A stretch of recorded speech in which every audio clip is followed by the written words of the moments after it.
everyone, and welcome to the Leadership Heart Podcast with Sandra J. Horton, the Growth Catalyst.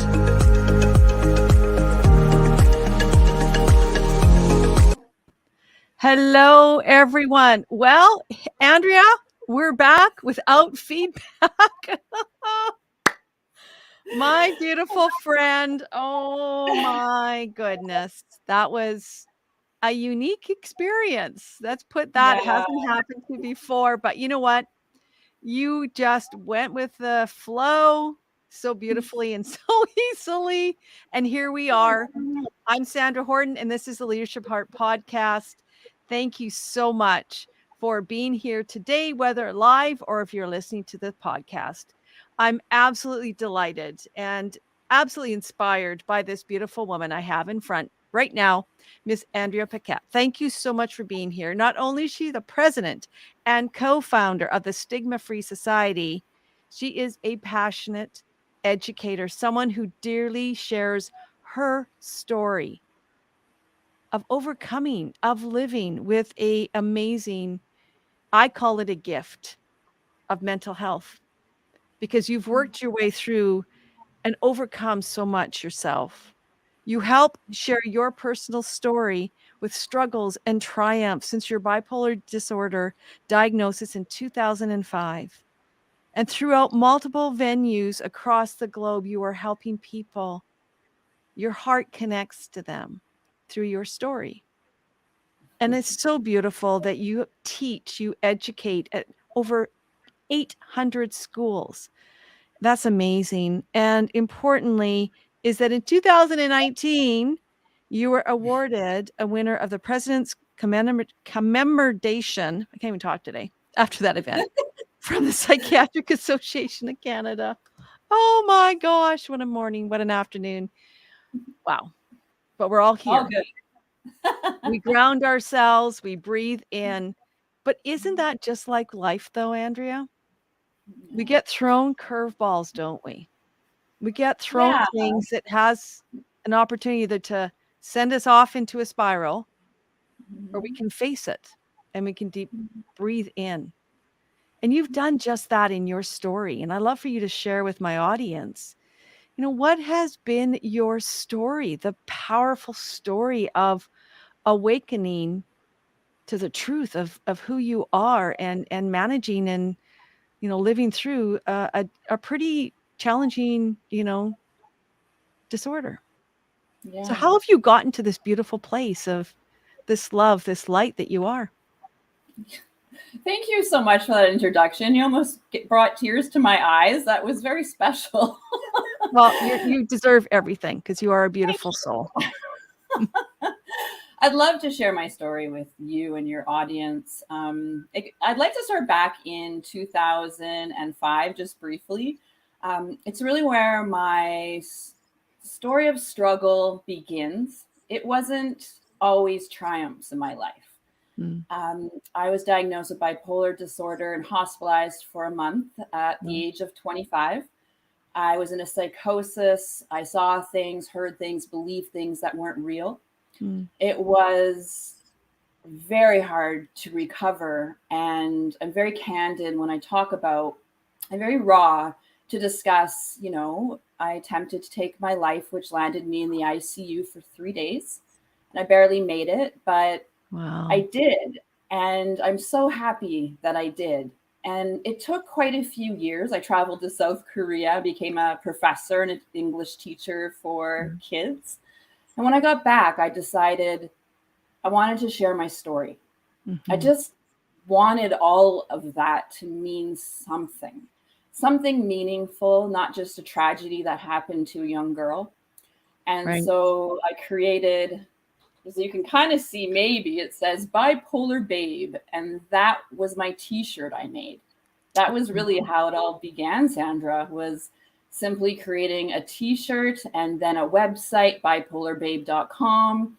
And as the story evolves, I ended up founding the first Bipolar Disorder Society of British Columbia. And then 6 years later, co-founded with Dave Richardson, the Stigma-Free Society.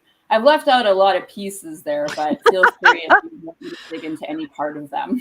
But you know what? So let's dig in. Let's be raw. Let's be real. Because Yeah. I think for so many leaders, individuals, whether are an aspiring leader, you're in a formal position of leadership, everyone on this planet has the potential at any time. There's a difference between dealing with, and I'm very mindful of the words that I use here, and I'll share my story too through mental illness, is there's a difference between a diagnosis of mental illness and living with a mental health challenge. So can we dig into that? Because I think that's an important kind of launching pad into the stories. Yeah. So, as I talked about bipolar disorder, it's an actual mental illness. It is Mhm. something that I will always live with. I experience depressions and manias, and I'm treated. I've chosen to be treated by medication for the rest of my life. The reason being is I kept experiencing psychosis, paranoia. I was quite sick for a long time. For the last Mm. 8 years, with therapy, with nutrition, proper sleep, and so many other wonderful things that we could do to take care of if we have a mental illness. When somebody is facing mental health challenges, it's just as important to talk about those things Mhm. because many of us will go through periods of depression, but depression as a mental illness is long lasting. And so when we experience sadness, that is very different than experiencing depression. Mhm. Anxiety, right, Sandra? That's another Yep. one.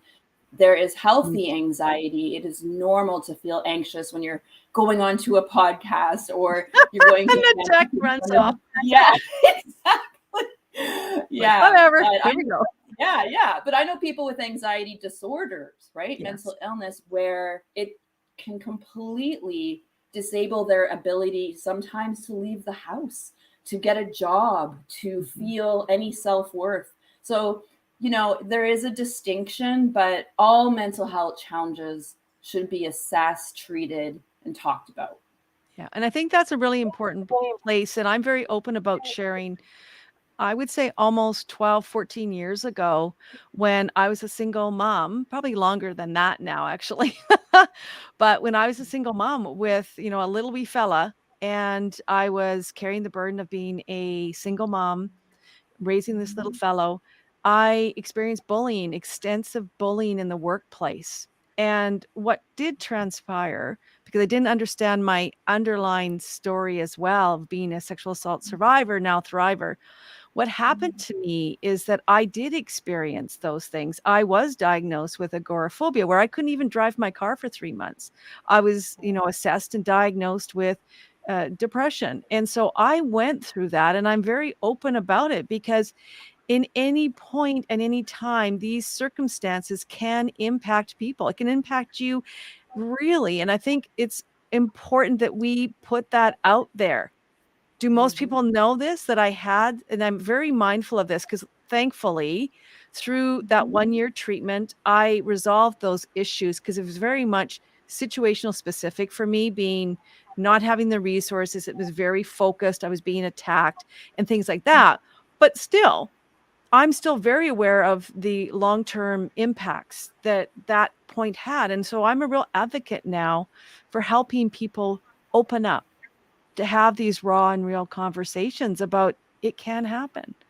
And so how did you go through this beautiful process?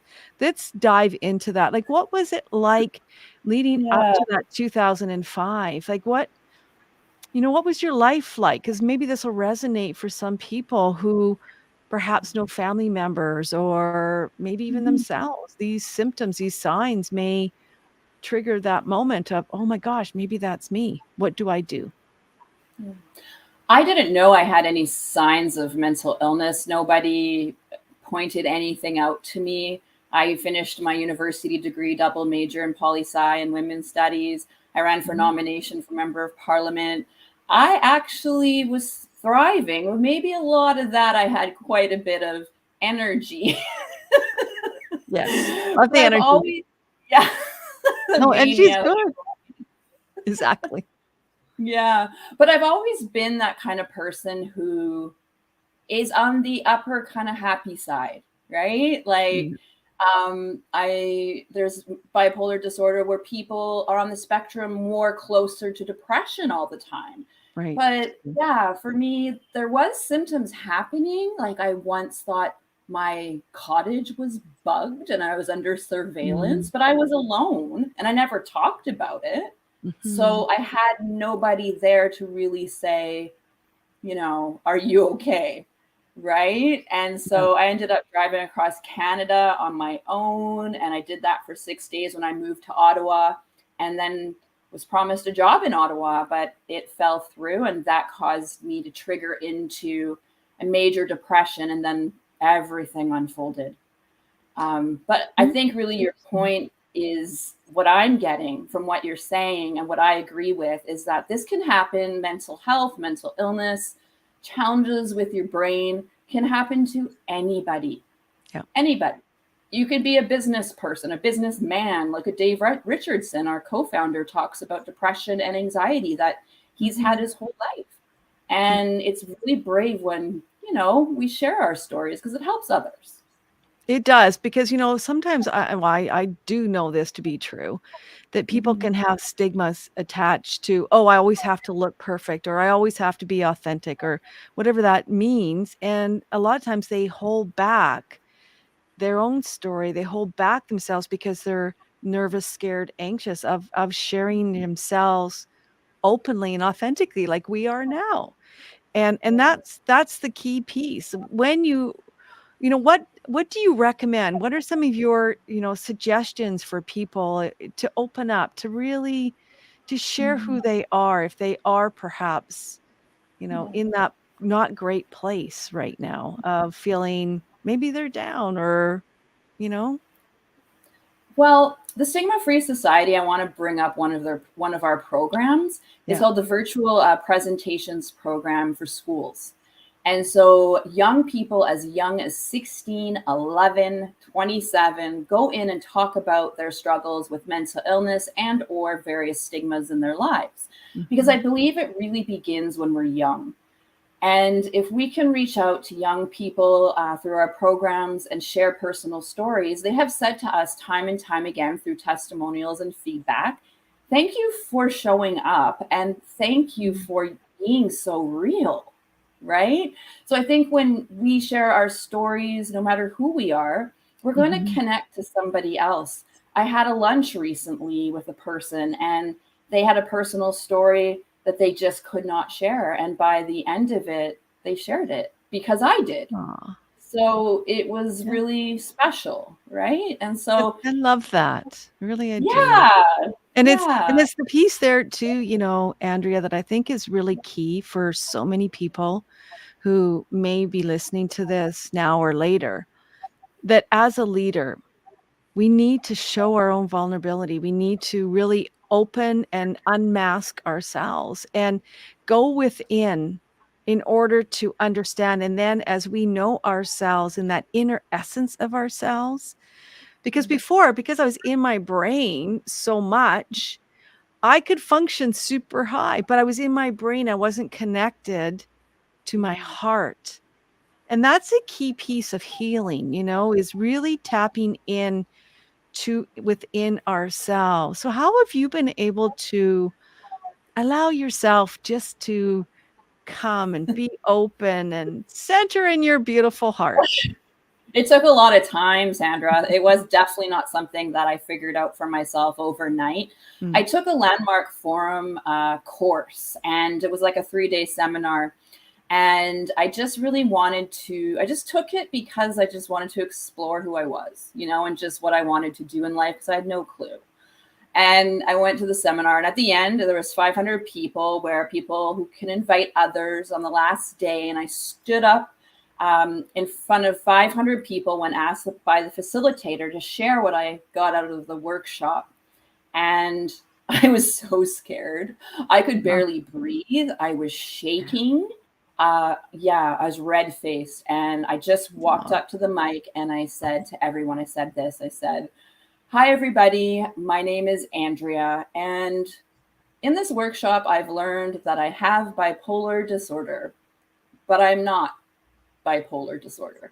Mhm. I've learned that I have a mental illness, but I'm not defined by that illness, and I can live an amazing life. Mm. And that was my moment of truth. That was when the stigma, the self stigma, there's Yeah. stigma out there, yes, coming at you, but we have our own as well, where we're ashamed Mhm. of certain things. And I was so ashamed about having bipolar. So that was my moment that I took and was like, okay, I'm going to do this. People looked at me with pity. Some of them looked at me Mhm. with smiles. And I just knew that I had to do it for myself. And that was my moment where everything changed for my life. Wow, it's so powerful and so courageous, and I think, one of the greatest things that we can share here and now is just by stating that moment, like, you stood up for yourself. I love that, like, when I released my sharing of especially back then, I was very, very nervous about sharing how could this be perceived.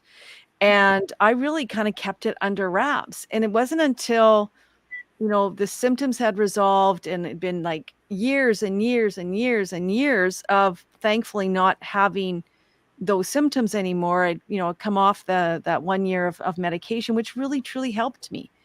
Yeah. Fundamentally rewired my mind because I'd been so stressed out. I had not known the underlying story of my childhood trauma. So when you're in that state for so long, you just kind of go into this state, and so I was just really overall very, very nervous about sharing. And yeah, it wasn't until I woke up to my earlier childhood trauma story that all of these things I went, "Oh my goodness. Yeah. I've been a victim my whole life." Yeah. Yeah. And now I go, "Okay, that kinda makes sense why I wouldn't wanna open up about having had that episode of, living with a pretty hard circumstance." So in this moment, this is where I wanna dive in and really help open up people. Yeah. What did you do beyond what you shared to get those resources? Because it can feel like a debilitation, like you're almost stuck, like you're not sure Mhm. where to turn to, how to do, or what to do. So I know you Yeah. have those resources for people, but what did you do at that time that drove you to create these beautiful resources? Well, the first thing was I had to take care of myself. Mhm, And in doing that came down to my physical and mental health as a beginning, right? mhm. Creating that foundation, have a psychiatrist, have a psychiatric nurse, some medication, some wellness techniques, some counseling. Once I did all that, it was a Mhm. really great place for me to build and focus in on the one thing that a lot of people don't do, which is our passions. And what I Mm. mean by this is I focused while I worked for the BC government as a policy analyst, 9 to 5 in cubicles, which I was just not made to do. I'm very extroverted. I wasn't happy. Yeah, you have So lots of beautiful energy. I was surprised in that. thank you. So yeah, and I just focused in on building the Bipolar Babe project, I called it, right? So it was like building that t-shirt and then finding the first school to go speak to, like 15 students Wow. in an alternative school in Victoria, my first one. And then, I kept speaking. I always call it this, and people get kind of confused when I say it, but I speak life to my passions. So Mm. basically, I always say to people, if you're passionate about something, if you want to do something, like I would go around and be like, I want to speak about mental health. I want any opportunity that will come my way to share my story to help other people. And Yeah. then people started asking me to. So Wow. it was this putting it out there. And eventually I was able to leave 3 years later and Wow. become fully employed with the Bipolar Disorder Society. But when I made the jump, Sandra, I only had 3 days paid. So it was Wow. coming from a pension, a 5 days solid Yeah. situation. But I was not happy. And so I just asked the board of directors, can I come, leave my job three Yeah. days a week? You give me 3 days a week, I'll make it work. And then a month later, we applied for a grant with a research firm out of UBC, Yeah. partnered up, $159,000 grant from the Vancouver Foundation, which moved me into full time and has been that way ever since 2013. And I love my job. It's not even a job, it's a calling, right? It's a calling. So it's It really is a calling. And I think that's Yeah. the key thing I want to, express here today is, what I'm hearing you say, which is very powerful, just like what we know in all the great masters and the thinkers in this world, Napoleon Hill and so many others, that by identifying your passion, your chief aim and purpose, we can do so much because we're in it, we're embedded in it. And then we're following that path, even if things get thrown at us, it's like, heck no, this is my calling. This is what I'm divinely called to do. And it's really interesting. How did you find the reactions of people around you? Did you have to kind of clear a few people off and and say, okay, I need some new friends? Like, what did you do to continue on? Well, one thing I have to mention first is I believe that we can't pursue opportunities, passions, and things for money, right? So I believe if you're going into something to make money and that's it, then it's not going to work. It just won't work because you have to focus in on the passion and then the money comes. Yes. Right. So it's a big difference. And that's what I found for myself. And when I made that jump, I really don't remember anyone being negative. If anything, I felt people were supportive, especially at the government. I had this one assistant deputy minister that just respected me so much for that decision and asked me to write a ministry blog on mental health to the entire Ministry of Social Development. Wow. And and people were like, good, go for it. We know this is what you want to do with your life. So there was no question in my those mind. Challenges, right? Like it's taking those challenges and turning them into those opportunities. Yeah. And that's what I really feel with for myself, having my experience. And having those moments of waking up and going, okay, wow, I've had these patterns of victimization, codependency, let them go. I understand where they came from now from that childhood experience. So I'm going to ask everyone, when you're listening to this, ask yourself, what is showing up for you? Do you have patterns in your life that perhaps have led to less than happy outcomes? Are you and have you been able to tap into what makes you truly happy and joyful? What is your purpose? What's your passion for your life? And so now that you've done this beautiful, courageous thing, just received this $159,000 grant. Where are you going to go now? Like, what's your next big, hairy, bold, audacious goal with, your nonprofit society? Like, where are you going? Because obviously you're beautiful at what you're doing. So, what are you going to be doing? That's what I want to know now. Well, you mean from now, the whole big picture goal is to go national with Stigma-Free Society, right? That's what we've been working on. That was my latest strategic plan. We've been, evolving and delivering so many programs here in British Columbia. We've created a pilot out in Manitoba. My dream is just truly to help as many people as possible to get our programs. They're at no cost. They are effective. We just need to create the reach now, which we're doing. But for me personally, that's work and it's personal and I love it, but I'm currently writing my own memoir. And so, and that's like a dream. That's the biggest dream for me above all dreams, So, in order to make that happen, though, I have to put in the work. And so it would happen in spurts and be like, okay, for a month, then it's down for 6 months and then it's up. So I just enrolled myself about 3 weeks ago into an intensive writing memoir course for 4 months. And this is it. They're doing it and it's coming out. I mean, it is the powerful. I want to share when I had my moment and I had awakened to my truth, I actually participated in this collaborative book, Voices of the 21st Century. And I'm on page 49 and I shared my story, which is Goodbye, Little Girl. And it's really about releasing that little girl from within who had been traumatized, who had and didn't know any better, but had perpetuated these patterns in victimization and codependency her whole life. However, externally focused, keeping this facade on that nobody really knew what was going on. So I want to kind of dive into that memoir. I'm sure that's going to be in this part is breaking your facade, cracking in on that kind of mask that you may show. So do you have any like tips or strategies for people to really authentically open up to their stories, maybe how to speak their truth to people so that they can understand? Yeah.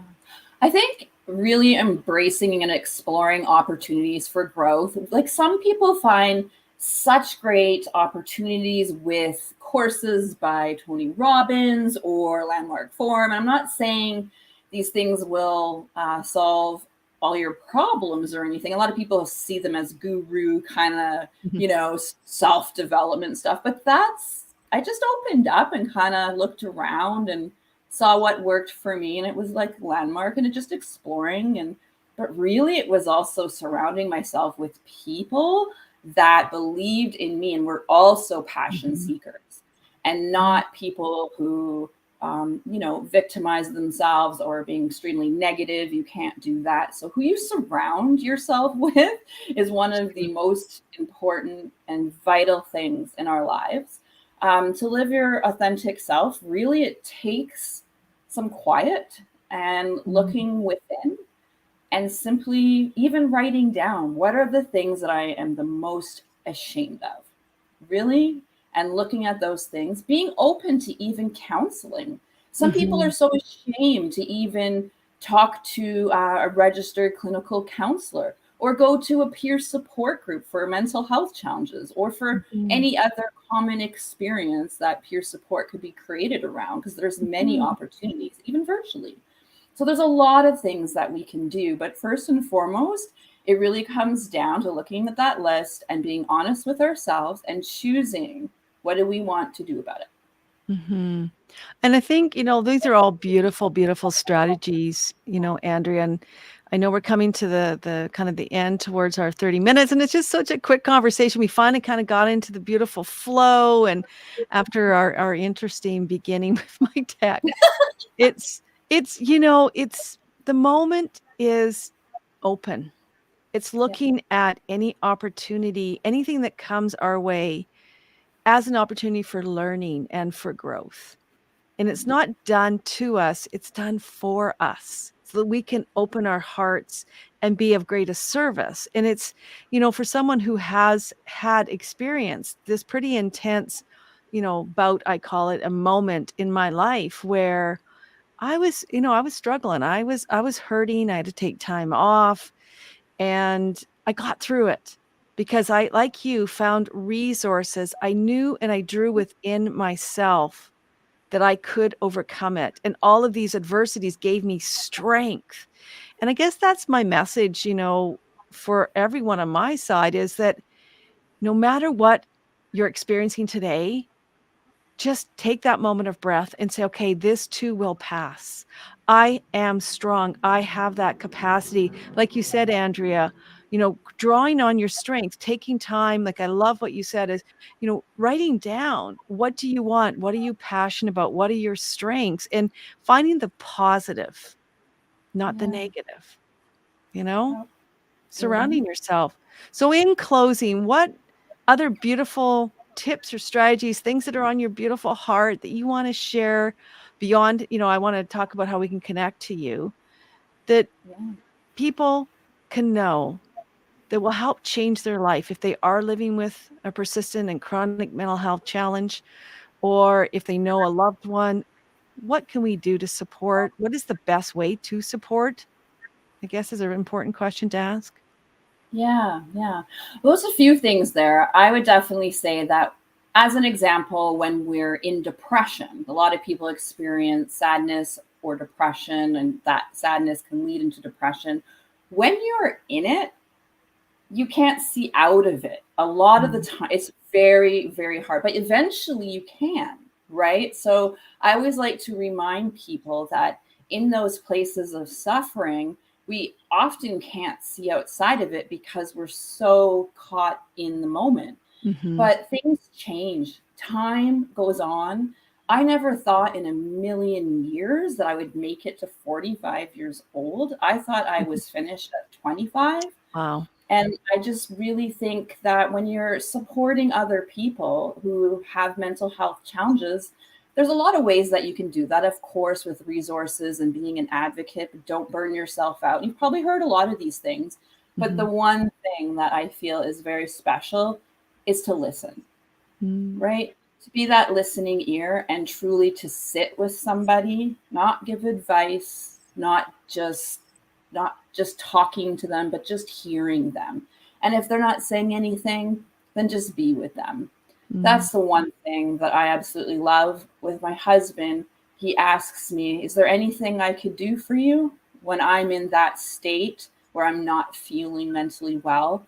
And communicating to someone you love, "Hey, when you're feeling down, just say to me, is there anything that I can do for you?" Just having that conversation. And lastly, I really like sharing my quote, which is going to be in my book. And I always say, no matter what our challenges, we can all live extraordinary lives. So, and I truly believe that. We all have our own version of extraordinary, but we can. Wow. That is so beautiful and so powerful. I just wanna take that in and, this is powerful, whether this is just as an individual perspective or as a leader's perspective. Mm. Don't shy away. Yes. Engage. Mhm. Be open to that person. Be open to the story, and even if it's just spending time together, whether you're communicating or not, you're still communicating because Mhm. your physical presence may be all that someone needs right now. And I think Exactly. sometimes we forget that as Mhm. as leaders, and it's the heart that is what is needing most. And it is really powerful to be in that place and then see that beautiful rebirth and see that moment where people can shift.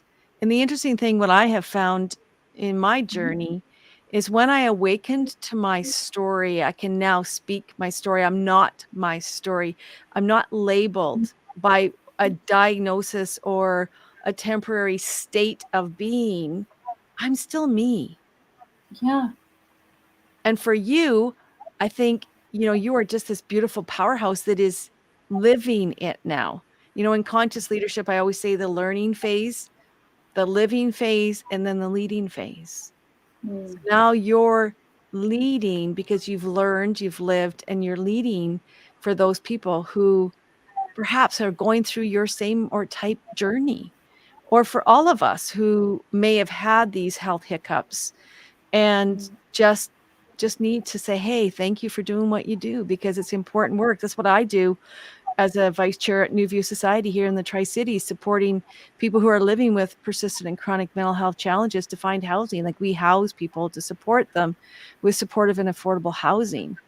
You can be an advocate, you can be an ally. There's so many things we can do. So as we close, Andrea, how can people get a hold of you with all these amazing programs and supports that you're offering? Mm. So it's very easy. If you just plunk in Stigma Free Society into Google, you can find us, or come to our website, stigmafreesociety.com. You'll see a list of programs on there: Student Mental Health Toolkit, the Rural Mental Wellness Toolkit for remote farming communities. There's a lot of great opportunities for schools. So, yeah, just come to stigmafreesociety.com, and the contact tab goes directly to me. So I'm always open to connect with whomever is interested to. Well, thank you so much. I just feel very centered and grounded in this conversation. And, if one person can feel that moment that if Andrea can do it or Sandra can do it, I can do it too. Don't lose hope, have faith. And for us leaders, whether we're formal or informal leaders, we lead by example. Open up, listen, be attuned to the people who are around you, you know, and just accept for people for who they are. listen to them wholeheartedly. And then, find the resources and the supports, as Andrea has said, reach out to her. There are so many important things we can do together to help break down these barriers. We're just human, beautiful beings having a wonderful experience. So let's make it amazing, powerful, and positive. Like, that's the big thing about this. This is a Yeah. heavy topic, Yeah. but it doesn't have to be heavy. But we have to go into it to have the conversation to then move us forward. So Definitely. that's the key. That's the key message. So thank you so much, Andrea, from my heart to your heart. You are just an amazing trooper going through this beautiful experience together. And I do know we've touched someone's life. Someone is meant to listen to this now or later. And Well, they'll have, thank you for all you do as well. Thank you. And thanks for having me. And I think all you do for advocacy for housing and this podcast and bringing light into the world, I think you're awesome too. oh, well, thank you so much. And please do stay tuned. Reach out to Andrea. You can find her again, Andrea. Last beautiful. Yeah, stigmafreesociety.com. Awesome. All right. Well, let's live with a stigma-free society. Can you imagine what it would be like? Hear yourself say those positive words and feel that positive moment of transformation and change. Anything and all things are possible. Just believe, begin, have the right mindset, take the action, and you will have that. It is possible. We are living examples. So thank you so much. All right. I'll meet you on the other side there, beautiful Andrea. I'm just going to All right. pop this down here and we'll be right back, everybody.